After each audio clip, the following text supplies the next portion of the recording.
Üdvözlöm a GSTV nézőit! Egy grafikus kártyát fogok ma bemutatni, ami a Radeon 6990 névre hallgat. Valószínűleg már néhányatoknak felcsillant ettől a szemben, hogy wow, itt az új 2 GPU-s Radeon. Igen, tényleg itt az új 2 GPU-s Radeon. Olvashattatok is egy tesztet a GameStar hasábjain erről a kártyáról, illetve a GTX 590-ről is, ami ugye az Nvidia-nak a hasonló megoldása. Na de most inkább beszéljünk erről a kártyáról. Ugye az 590-ről már beszéltünk a GS Live-ba.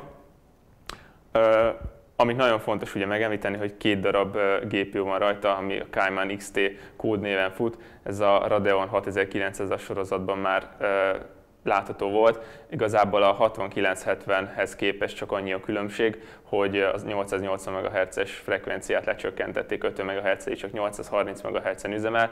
Ez azért jó, mert így a fogyasztás jóval alacsonyabb, bár majd erre később kitérek, így is hatalmas a fogyasztás, meg a GTX 590-et is sikerült ilyen szempontból felülmúlni.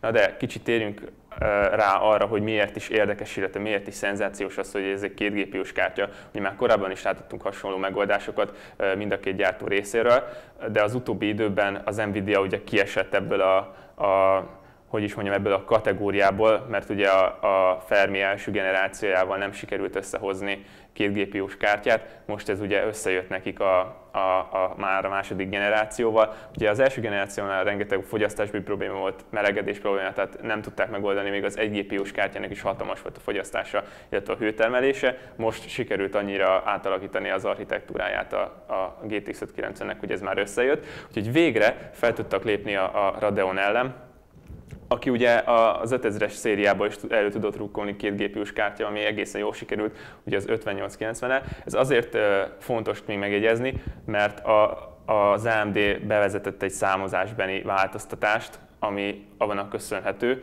hogy igazodjanak gyakorlatilag az Nvidia-nak a márkanévbeli módosításaihoz. Ugye ott is elhagyták ezt a GX2 elnevezést, ami még a 9800-as meg a 7900-as szériában is használatos volt, ugye most már ők is külön számozást adnak nekik. Ugyanezt csinálta most az AMD is, most már nem X2 meg ilyen hangzatos neveket ad, ugye ezt már az 5900-en is elhagyták, hanem most már egy külön számot kapott, 6990.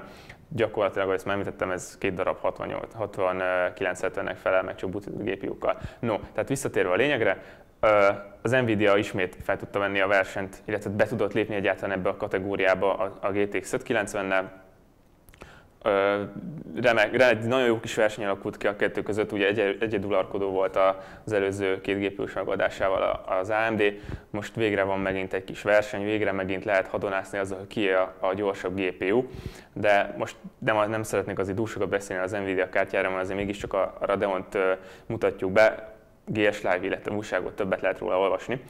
Tehát 2 darab Cayman XT van rajta, 1536 shader egység, ami ugyanannyi, mint a 6950, tehát e tekintetben nem volt butítás. 4 GB-nyi GDDR5 memória van a nyákon, ami 5000 MHz-es effektív óra üzemel, ez gyakorlatilag 1250 MHz-et jelent. Ugye egy gyengesége az Nvidia kártyáknak, hogy csak SLI kialakításra lehet kihasználni a több monitoros kialakítást. Ez ugye nincs meg tehát ez nem így működik a Radeonnál, ott meg lehet csinálni egy kártyával is ezt. Ugye itt most gyakorlatilag 2 kártyáról van szó, mert 2 GPU van rá integrálva egy darab nyákra, de ugyanúgy meg tudjuk csinálni természetesen az Infinity kialakítást, amire rendelkezésre áll 4 darab DisplayPort, illetve egy DVI, ami itt látható. Természetesen a dobozban mellékelnek az Asus emberi, egyébként a többi gyártó is mindenféle átalakítót, így akinek nem DisplayPort kompatibilis a monitorra, az egészen nyugodtan használhatja HDMI-vel vagy egyéb DVI-os megoldással. És akkor kicsit térjünk vissza arra, hogy mit is tud vajon ez a kártya a GTX 590 ellen. Ezt rövidre fogom, ott van az újságban a teszt, tessék azt szépen elolvasni. Az az igazság, a konklúzió ebből a tesztből csupán annyi, hogy a teljesítménybeli különbség az nagyon minimális GTX 590 és a 6990 között. Igazából ilyen magaslatokban ez majdhogy nem megérthető, tehát 1, 2, 3, 4, 5 FPS különbség van, a legdurább eltérés is ilyen 10 FPS környékén van. Tehát, hogyha valaki most tervezi azt, hogy neki mindenféleképpen kell 2 GPU-s kártya, akkor gyakorlatilag az lehet a döntő tényező, hogy mennyi a két kártya fogyasztása, illetve a hőtermelése, és jelen helyzetben ez úgy néz ki, hogy a GTX 590 egy fokkal jobb, ha bár azért láthatunk erre durva ellenpéldákat, elég csak megnézni azokat a videókat, ahol egyes teszterek sikeresen eldurrantották az 590-et. Ennek ellenére mégis azért most már a driverekben egyébként feszültséget visszavették az Nvidia emberei a legújabb Nvidia driverben, tehát a teljesítmény romlása nélkül sikerült egy kicsit a hőtermelést visszaszorítani.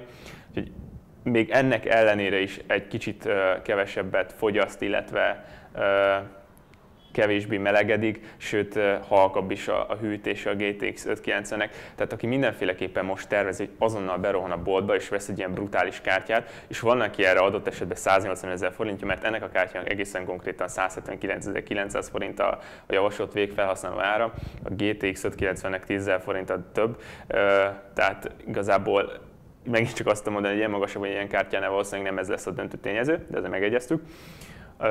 Akkor valószínűleg ez a két dolog lehet, ami döntött a fogyasztás, illetve a hang. Tehát ebben egy picit jobb lett az Nvidia kártyája, de egyébként tényleg minimális a különbség. Mondhatjuk azt, hogy ez a márkafanatizmus, ami leginkább döntő lehet ebben a kérdésben. Ez lett volna a Radeon 6990.